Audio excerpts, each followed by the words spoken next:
नमस्कार, mid cap में आपका स्वागत है। आपके साथ मैं हूं वरुण दुबे। शो में हम तमाम मिड कैप स्टॉक्स की चर्चा करेंगे, आपको देंगे मिड कैप स्टॉक्स में कमाई के मंत्र, साथ ही साथ एक्सपर्ट्स को जोड़ेंगे जो आपको बताएंगे रणनीति। लेकिन उसके पहले देख लेते हैं अब तक की बड़ी बातें। तो लगातार चौथा दिन है जब बाजार में आपको गिरावट देखने मिल रही है, लाल निशान में कारोबार हो रहा है। हालांकि आज दायरा जो है वो काफी छोटा है। दबाव कहां से आया? तो pharma, metal, oil and gas, ये वो सेक्टर्स है जिन्होंने बाजार पे सबसे ज्यादा दबाव बनाया है। तेजी में केवल एक सेक्टर है आज और वो है आईटी।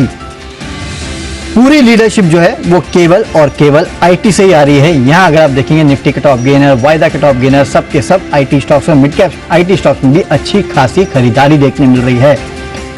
स्टॉक्स पे रिएक्शन नतीजों के बाद अगर आप देखेंगे तो gland pharma, Uno Minda, PNB housing, ये वो स्टॉक्स है जहां पे दबाव देखने मिल रहा है। और नतीजों के बाद ज्यादा स्टॉक्स आज ऐसे हैं जहां पे आपको दबाव देखने मिल रहा है, तेजी नहीं है। मिड कैप, स्मॉल कैप, आज हालात थोड़े खराब है। यहाँ पे प्रेशर जो है वो ज्यादा देखने मिल रहा है। इंडाइसेस पे आप देख सकते हैं।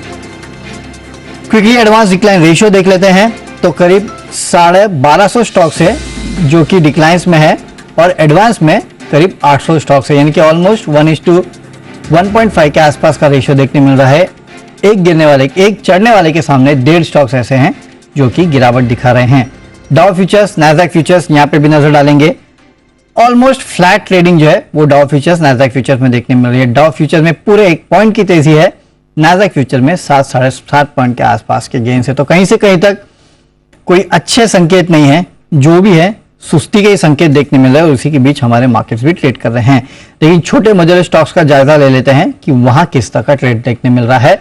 और ये बताने के लिए हमारे साथ हमारे सहयोगी अरमान नाहर जुड़ चुके हैं। अरमान, बताइए आज किस तरह का ट्रेड है छोटे मझोले स्टॉक्स में? देखिए, जैसा कि आपने इंडेक्स लेवल पर कहा कि इंडेक्स लेवल पर अगर आप देखें, जहां पर अगर आप निफ्टी स्मॉल कैप देख लेंगे या फिर निफ्टी मिड कैप अगर आप देखेंगे, निफ्टी स्मॉल कैप या मिड कैप में, वहां पर तो आपको जो मूवमेंट देखने के लिए मिल रहा है। पर कई सारी स्पेसेस ऐसी भी हैं जहां पर अगर आप बात करें कि जैसे इंडेक्स लेवल पर तो देखें लेकिन नेगेटिव है, लगभग 0.4% के आसपास का नेगेटिव है। पर आपको कई सारी स्पेसेस ऐसी है जहां पे कुछ गेनर्स भी है और अगर लूजर्स की सूची देखें तो कंपैरेटिवली ज्यादा है। सबसे पहले अगर गेनर्स की बात करें तो जैसा कि आपने भी बताया था, आईटी स्पेस एक ऐसी स्पेस है जहां पे आपको जो है गेनर्स आते हुए दिख रहे हैं। लगभग 4% के आसपास की तेजी आपको नियोजन देख लीजिए, सिग्नेटेक देख लीजिए, जहां पर आपको 4% के आसपास की तेजी आती दिख रही है। लगातार ये जो स्पेस है वो अगर आप देखें तो प्रेशर में रही है, पर आज यहां पर अच्छा खासा जो है बाइंग्स आपको आती हुई दिख रही है। सीमेंट स्पेस, जिसका जिक्र हम लगातार कर रहे थे कि जो उनका Q3 जो वर्स्ट हो चुका है उसके बाद लगातार इंप्रूवमेंट हो रहा है। आज अगर आप देखें तो सीमेंट स्पेस में भी अगर आप देखें लगभग आपको दिखेगा 4%, 6%। और KCP की अगर आप बात करें तो वहां पर लगभग ओवरऑल श्री दिग्विजय सीमेंट या फिर आप बात करें कि रैमको सीमेंट, यहां पर आपको 6% से 4% के आसपास की तेजी दिख रही है। हालांकि कई सारी स्पेसेस में सीमेंट स्पेस भी एक ऐसी है कि आपको हर दूसरे तीसरे दिन आपको दिखता है वहां पर कि बाइंग्स आती हुई जाए। ऑयल एंड पेट्रोल प्रोडक्ट्स की बात करें, IG पेट्रोल ले लीजिए, गल्फ ऑयल ले लीजिए, HOEC ले लीजिए, जहां पर अगर आप बात करें वहां पर भी 3 से 5% के आसपास की तेजी है। हालांकि अगर जो गेनर्स की सूची देखें तो वहां पर ये 2-3 आपको स्पेसेस ही दिखी है, पर लूजर्स की सूची में कई सारे हैं, जिसमें सबसे पहले बैंकिंग स्पेस की जहां पर बात करें, जिसमें बैंकिंग स्पेस में सभी अगर आप देखें तो वहां पर लगभग 2% से 3% के आसपास की गिरावट आपको सभी जगह आती हुई दिख रही है। फार्मा स्पेस तो आज बहुत अच्छा खासा गिरता हुआ दिख रहा है, जिसमें ग्लैंड फार्मा की बात करें वहां पर तो जो नतीजों के बाद 20% का लोअर सर्किट आता हुआ दिखाया और विंडो ओनली ऑफ जायज लाइसेंस, यहां पर भी अगर आप देखें तो 2% के आसपास की आपको गिरावट वहां पर भी आती हुई दिख रही है।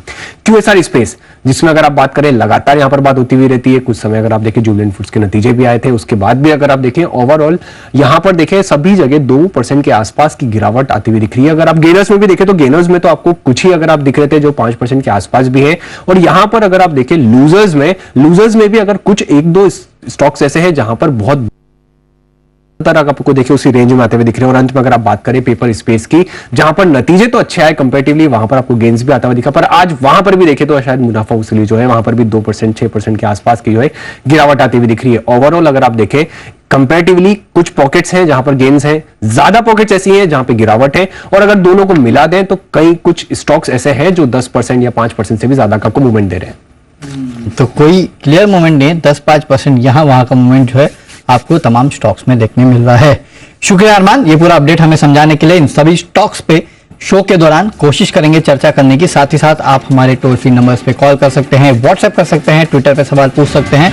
कोशिश करेंगे आपके सवालों के जवाब भी देने की। और आज आपके सवालों के जवाब देने के लिए हमारे साथ आनंद राठी के मेहुल कोठारी जी जुड़ रहे हैं। मेहुल जी, गुड आफ्टरनून और बहुत बहुत स्वागत है आपका जी बिजनेस पर। सर क्या करना चाहिए मार्केट में? लगातार चौथा दिन है जहां पे आप प्रेशर में काम कर रहे हैं और अब तो वीकेंड भी आने वाला है। क्या स्ट्रैटेजी होगी निफ्टी बैंक निफ्टी दोनों में, और लेवल्स बताइएगा।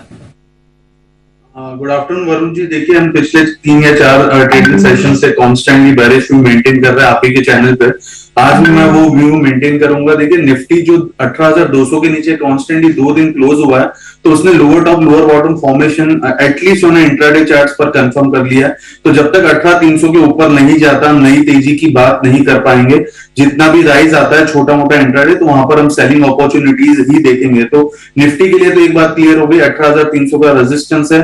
फिलहाल के लिए सपोर्ट 18,100 के आसपास है। अगर उसके नीचे सस्टेन होता है तो मुझे लगता है ये करेक्टिव मूव जो आया है प्रॉफिट बुकिंग, वो 17,800 तक एक्सटेंड हो सकता है। ये तो हो गई बात निफ्टी की। वरुण जी, बैंक निफ्टी की बात करें तो बैंक निफ्टी काफी ज्यादा रेजिलियंस दिखा रहा है। फिलहाल आज के सेशन में भी वो नहीं गिर रहा है, बट एक लेवल है जो बहुत ही क्रूशियल हो सकता है बैंक निफ्टी के लिए ऑन द डाउन साइड, वो है 43,400। 43,400 के नीचे एक बड़ा सा क्रैक, यानी कि बहुत faster momentum on the down side देखने को मिल सकता है बैंक निफ्टी में। एटलीस्ट 500 से 1000 पॉइंट का बहुत ही शार्प रिएक्शन आ सकता है। तो 43,400 एक क्रूशियल सपोर्ट रहेगा आने वाले वीक के लिए बैंक निफ्टी में। तो एक्शनेबल क्या करना है वरुण जी? यहाँ पर एक्शनेबल मेरा ये मानना है कि एक बार के लिए अगला जो वीक है, यानी कि मंथली ऑप्शन जो है, वो 43,500 का पुट ऑप्शन एक बार के लिए लेके जाना चाहिए एज अ हेज। बिकॉज हम ओवरनाइट यहाँ पर वीकेंड भी है, तो मंडे को कहाँ ओपन होगा ये नहीं पता है हमें मार्केट। तो 43,500 का पुट ऑप्शन 200 के करीब ट्रेड हो रहा है, इसको लेके जाना चाहिए मेरे हिसाब से। 50 रुपए के स्टॉप लॉस से इसका अपसाइड टारगेट मैं समझता हूँ 500 रुपए तक आ सकता है ये सीरीज में। 500 रुपए के आसपास के टारगेट्स इस पुट ऑप्शन में देखने मिल सकते हैं। और स्टॉप लॉस आपने बोला 150 रुपए का, राइट? 200 रुपए के आसपास ट्रेड कर रहा है, तो यहां से 50 का स्टॉप लॉस और टारगेट 500 का, यानी 150 पॉइंट का रिस्क, 300 पॉइंट का रिवॉर्ड। चलिए ठीक है, तो 150 पॉइंट का रिस्क है, 300 पॉइंट का रिवॉर्ड है। 43,500 का जो पुट ऑप्शन है वो आपको इस काउंटर में लेके चलना है। एंड फिर बैंक निफ्टी जो है 43,500 का, वो आपको यहाँ पे पुट ऑप्शन लेके चलना है। अच्छे खासे लेवल्स आपको देखने मिल सकते हैं। तो चलिए, काफी सारे और लेवल्स है जो कि आपको देखने मिल सकते हैं, वो आपको शो के दौरान आगे बताएंगे। लेकिन सबसे पहले हमारे जो कॉलर्स है उनको जोड़ने का सिलसिला शुरू करते हैं। जोधपुर से हमारे पहले कॉलर है, इनका नाम है राज। नमस्कार सर, पूछिए अपना सवाल। नमस्कार सर। सर मेरे पास पतंजलि के है 111440 से। कितने से? 1440 या, और डाबर है 594 से। डाबर 594 पे से है। तो मैं क्या, मतलब इसको दूसरे में मूव ऑन करना चाहिए कि इसे में बने रहना चाहिए? चलिए ठीक है, मेहुल जी से पूछ लेते हैं। मेहुल जी, क्या करना चाहिए? देखिए सर, पतंजलि की मैं बात करूं तो इसने स्ट्रॉन्ग बेस बना लिया है 875 के आसपास, मल्टीपल बॉटम्स है। तो मुझे लगता नहीं है फिलहाल के लिए कोई मेजर डाउनसाइड है, बट यही है अपसाइड में 1000 के आसपास का एक स्ट्रॉन्ग रेजिस्टेंस है सर। अगर वो निकल जाता है तो शायद आपका जो कॉस्ट प्राइस है वो इजीली आ सकता है, 1200 तक के टारगेट्स ओपन हो जाएंगे। तो बट ये मूव आएगा 1000 के ऊपर ही, लेकिन डाउनसाइड भी सेफ है, तो यहाँ पर होल्ड कीजिए पतंजलि। डाबर मैं देख लेता हूँ। डाबर में आपकी जो लॉन्ग पोजीशंस है, फिलहाल के लिए डाबर में काफी साइडवेज मोमेंटम दिखाई दे रहा है। इतना कोई मेजर मोमेंटम नहीं, but at the same time अगर आपका शॉर्ट टर्म पोजीशन है तो डाबर में 500 का स्टॉप लॉस रखना चाहिए। 500 के स्टॉप लॉस होल्ड कीजिए, बिकॉज 500 अगर ब्रेक होता है तो डाबर में एक कंसिडरेबल फॉल 20-30 पॉइंट्स का देखा जा सकता है। तो आप फिर से वहां पर लोअर लेवल्स पर बाय कर सकते हैं। अभी के लिए शॉर्ट टर्म 500 का स्ट्रिक्ट स्टॉप लॉस मेंटेन करना चाहिए डाबर में। पतंजलि में स्टॉप लॉस क्या होगा? और 875 का जो है पतंजलि में भी आपको स्टॉप लॉस रखना चाहिए। और डाबर में 500 रुपए का आसपास का स्टॉप लॉस आप जो है वो यहाँ पे रख सकते हैं। चलिए, अगले कॉलर हमारे पुणे से है, इनका नाम है अमित। नमस्कार सर, पूछिए अपना सवाल। नमस्कार सर। सर प्रीवियस जो आप लोग ट्रेडर्स कैरी देते हैं बहुत अच्छा लगता है और बहुत अच्छा मेरा प्रॉफिट भी होता है। Thank you sir, thank you for the appreciation. और सर मैं मेहुल कटारी सर का बहुत बड़ा फैन हूँ सर। ओके सर, मेहुल जी सुन रहे हैं ना आप? धन्यवाद धन्यवाद सर, धन्यवाद। सर मेरा 245 पर खादिम लिया हुआ है 500 शेयर, और मेरा इरकॉन लिया हुआ है 88 पर 1000 शेयर, और ओवरेज रियलिटी लिया हुआ है 950 पर 200 शेयर। क्या करना चाहिए सर? बहुत ज्यादा नुकसान हो रहा है। होल्ड करूं? साल भर कुछ प्रॉफिट होगा? मेहुल जी बताइए तीनों स्टॉक्स के बारे में। अभी आपने एक साथ तीनों स्टॉक्स पूछ लिए। हाँ ठीक है, ओबेरॉय रियल्टी की बात करते देखिए सर, ओबेरॉय रियल्टी मुझे लगता है थोड़ा एक नीचे रिएक्शन आया था कुछ दिनों पहले, तो यहाँ पर ये थोड़ा बॉटम आउट हो रहा है, धीरे धीरे कंसोलिडेट करेगा, फिर से 980 1000 के लेवल्स मुझे लगते हैं, तो इसमें तो बन ही रही है बिकॉज ऑलरेडी हमारा बुलिश व्यू है ये काउंटर पर, ओबेरॉय रियल्टी पर।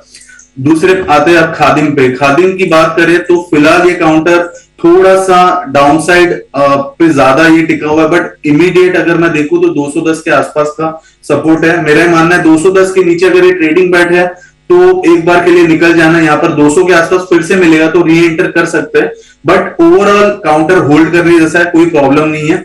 तो खादिम की भी बात कर ली, ओबेरॉय की भी बात कर ली, अब आते हैं इरकॉन पे। इरकॉन इंटरनेशनल की बात करें सर जी, तो फिलहाल के लिए ये काउंटर प्रॉफिट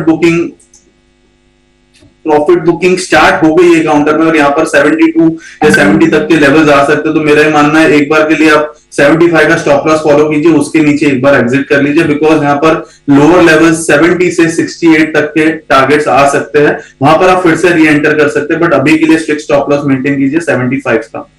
तो चलिए ये राय आती हुई तीनों स्टॉक्स पे। अगले कॉलर को जोड़ लेते हैं। ओडिशा से हमारे कॉलर हैं, इनका नाम है सत्यनारायण। नमस्कार सर, पूछिए अपना सवाल। सर एलिकार्गो लॉजिस्टिक का मेरे पास 150 शेयर है, 450 के रेट से, at the rate of 450। Okay, तो क्या करना चाहिए, होल्ड करना या उसको बेच देना?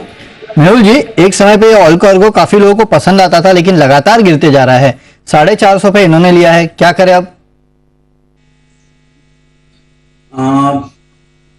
देखिए 450 वरुण जी आना तो बहुत मुश्किल है यहाँ से। ऑयल कार्गो अभी 450 तो रिसेंट है सर 385 के आसपास का है, मैं जहां तक मैं देख पा रहा हूँ, 52 वीक्स है, तो यहाँ पर बॉटम आउट हो गया है, धीरे धीरे चलेगा। अभी के लिए एटलीस्ट मैं ये बोल सकता हूँ कि 350 आ सकता है आने वाले 2 या 3 महीने में, तो बने रहिए, बट 450 का रेट कब तक आएगा कहना थोड़ा मुश्किल है। तो 350 पे आएगा तो profit book, I mean loss book कर ले, राइट? जी हाँ, जी हाँ। इसमें कोई कंफ्यूजन है Varun ji, because adjusted price जो है, मेरा एडजस्टेड चार्ट जो है मुझे 370 या 380 के आसपास का ऑल टाइम हाई दिखा रहा है, ठीक है? तो ओके, शायद इसमें कुछ कॉर्पोरेट ये आया रहेगा, स्पिन ऑफ हुआ था इसमें, 18 अप्रैल को स्पिन ऑफ हुआ था।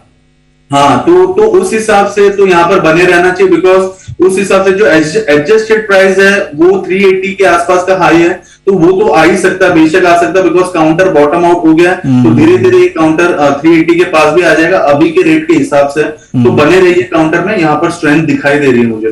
तो एडजस्टेड प्राइस जो है 380 के आसपास का है, उस लेवल तक आ सकता है।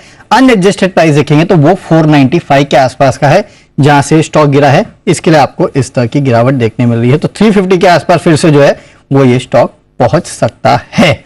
तो ये राय तो आती हुई ऑल कार्गो पे। ऐसे काफी सारे स्टॉक्स हैं जो चर्चा करेंगे हम इस शो में, और साथ साथ मेहुल जी के पिक्स भी लेंगे, लेकिन उसके पहले एक छोटा सा ब्रेक लेते हैं।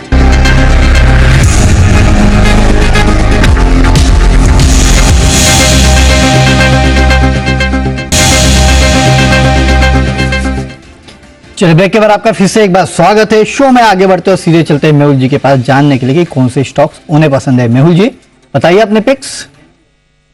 वरुण जी, मेरा आज का पहला जो पिक है वो है LIC हाउसिंग फाइनेंस। रिजल्ट के बाद काफी अच्छा खासा करेक्शन आया था, और मैं समझता हूँ वो एक बाइंग अपॉर्चुनिटी थी। 360 के आसपास का बहुत ही स्ट्रॉन्ग बेस है, तो 369 के आसपास LIC हाउसिंग फाइनेंस को खरीदने की सलाह रहेगी।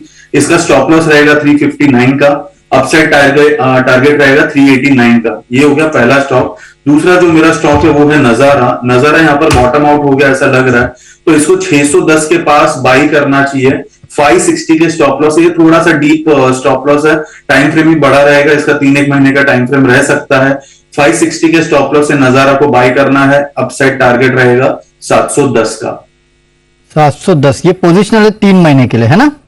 जी हाँ, जी हाँ। चलिए ठीक है, तो 2 खरीदारी के कॉल, एक तो LIC हाउसिंग फाइनेंस, यहाँ पे आपको खरीदारी करना है। 359 का स्टॉप लॉस रखना है। 389 के आसपास के लेवल जो है वो आपको देखने मिलेंगे। 370 पे तो ट्रेड कर रहा है। और दूसरा है नजारा टेक, यहाँ खरीदारी कीजिएगा 710 के लक्ष्य के लिए, यानी कि यहाँ से करीब करीब 100 रुपए के आसपास का अपसाइड है, और 560 का आपको रखना है एक स्टिक स्टॉप लॉस भी। तो दोनों के दोनों खरीदारी के कॉल। चलिए मेहुल जी से लेंगे विदा। मेहुल जी, बहुत बहुत शुक्रिया हमारे साथ जुड़ने के लिए, और ये बेहतरीन कॉल्स और साथ ही साथ हमारे कॉलर्स के सवालों के जवाब देने के लिए। जाते जाते एक बार मार्केट देख लेते हैं। यहाँ पे अभी भी लाल निशान में कारोबार हो रहा है, करीब 2-3 पॉइंट के आसपास की गिरावट जो है वो निफ्टी में देखी जा रही है। ऊपरी स्तर से अगर आप देखेंगे तो करीब 60 पॉइंट के आसपास की गिरावट है। सेंसेक्स नो डाउट थोड़ा बहुत लाल निशान में है, कब लेकिन माफ कीजिएगा हरे निशान में है, कब लाल में चला जाएगा पता नहीं। आज वैसे भी काफी सीमित दायरे में अगर आप देखेंगे तो ट्रेड देखने मिल रहा है। बैंक निफ्टी भी अगर आप देखेंगे तो हल्के लाल निशान में यहाँ पे कारोबार हो रहा है। और साथ ही साथ डाउ फ्यूचर, नैस्डैक फ्यूचर्स हमने शो जब शुरू किया था जिस लेवल पे था उसी लेवल पे अभी भी ट्रेड करता हुआ, तो कुछ बदला नहीं है पिछले आधे घंटे में। जस का तर्ज जो है वो मार्केट है, लेकिन हाँ no doubt stock specific action जो है वो काफी ज्यादा है और इस एक्शन को हम जारी रखेंगे। इस शो में तो इतना ही। मंडे को अब आपसे मिलेंगे। अगले शो के लिए बने रहिए सी बिजनेस के साथ। Happy weekend.